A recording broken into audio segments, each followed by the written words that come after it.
Christian, I imagine this year's brought a completely different set of challenges with just such a long, dry, hot spell. Yes, like you say, another challenge, especially after the winter we had as well, after 3 bouts of heavy snowfall and then constant rain then through the springtime.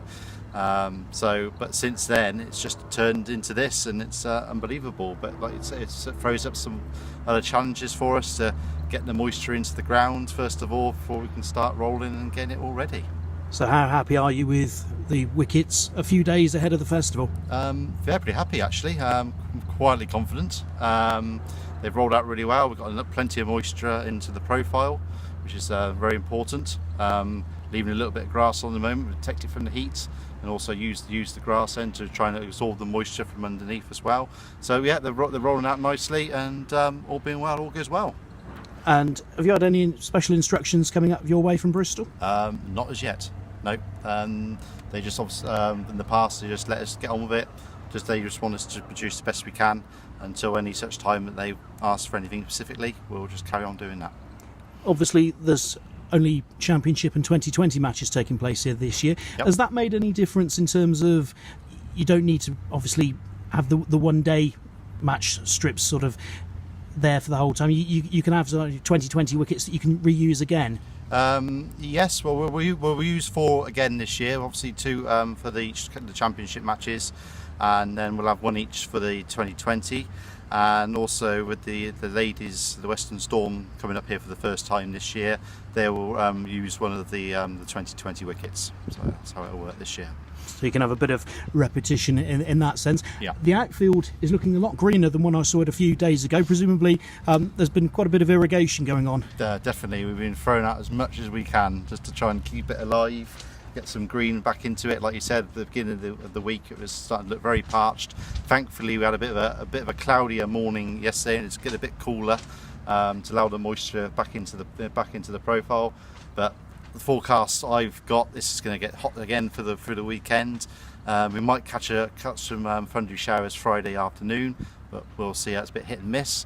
And into next week again looks pretty good. So fingers crossed that this will continue, and it'll be uninterrupted to 2 weeks of cricket. And a bit of rain wouldn't do any harm at this stage, would it? No, a little splash on the outfields would do the world of good, to be honest. But we'll just see what comes our way. That's all we can do. I mean, obviously this is different. Has this been easier than previous years?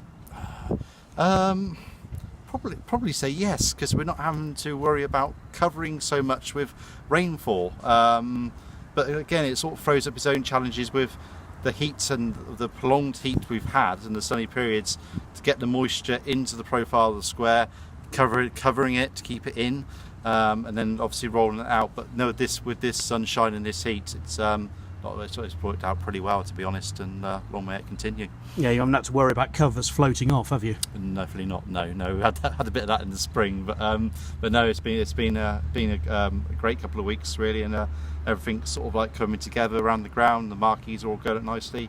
Chris Coley's back on board with us again, and seeing to all that. There is going to be something he's introduced this year for people who are coming to the festival.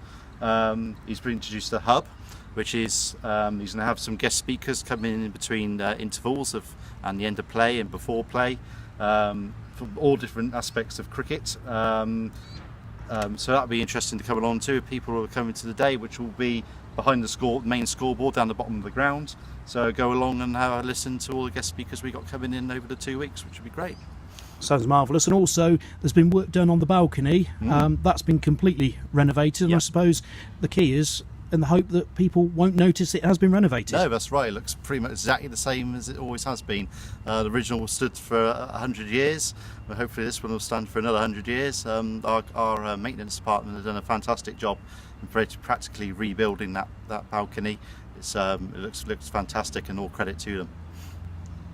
Lucky so-and-sos get to sit up there. Yeah, it's a great view.